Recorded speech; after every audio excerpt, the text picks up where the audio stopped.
और वो शिष्य अपने गुरु से मिलने जा रहे थे। मिलने जा रहे थे तो रास्ते में एक नदी आई। जब उन्होंने नदी पे वो पहुंचे तो वहां पे एक महिला खड़ी थी। वो महिला भी नदी को पार करने का इंतजार कर रही थी, कैसे पार करे। गुरु के चेले दोनों ब्रह्मचारी थे, पर महिला को देखा उन्होंने तो उनको लगा कि हमें इस महिला की मदद करनी चाहिए। तो दो चेलों में से एक बोला कि सुनो बहन, एक काम करो, तुम मेरे कंधे पर आ जाओ, मैं कंधे पर तुम्हें बिठा लेता हूं। हम तो नदी पार कर ही रहे, साथ में तुम भी पार कर लेना।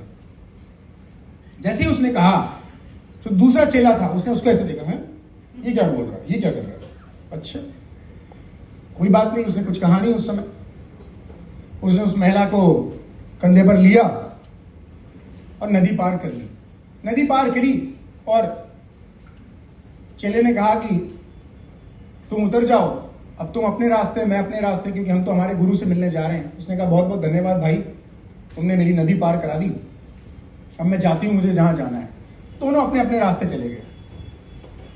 दोनों चेले अपने गुरु के पास पहुंचे तो सबसे पहले दूसरे चेले ने गुरु के पास जाके बात बोली, सुनो गुरुजी, तुम्हारा चेला क्या कांड करके आया, क्या कांड करके आया, क्या किया इसने। उसने पूरा किस्सा सुनाया। गुरु ने बहुत अच्छा जवाब दिया।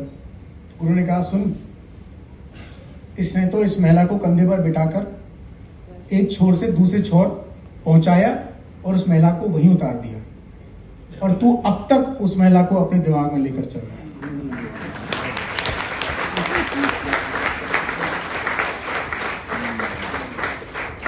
आपके समझ में आया या समझाऊं?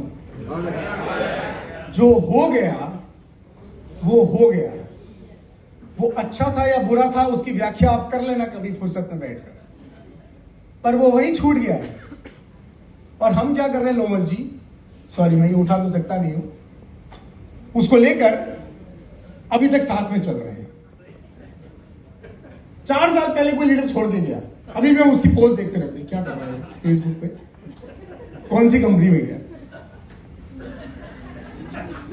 हमारी अपलाइन छोड़कर चली गई थी, वापस आके उन्होंने हमारा बहुत नुकसान किया। वो नुकसान हो चुका, खत्म हो चुका, पर हम अभी भी उसको 4 साल बाद लेकर चल रहे हैं।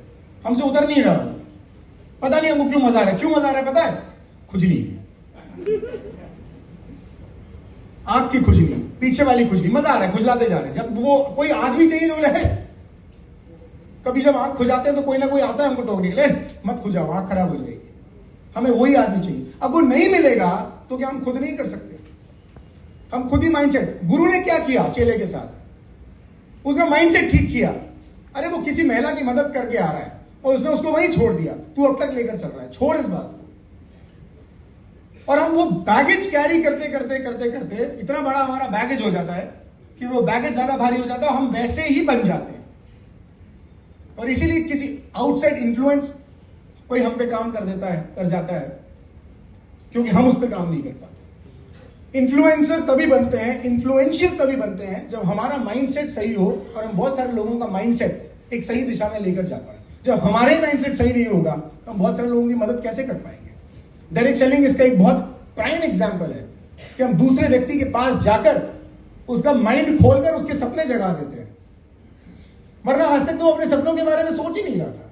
कोई गया श्रीनिवास जी के पास, कोई गया राजू जी के पास, कोई गया सलीम जी के पास कि तुम कैब चला रहे हो, अरे तुम मर्सिडीज चलाने के लिए बने हो, तुम इसको छोड़ो मर्सिडीज चलाओ।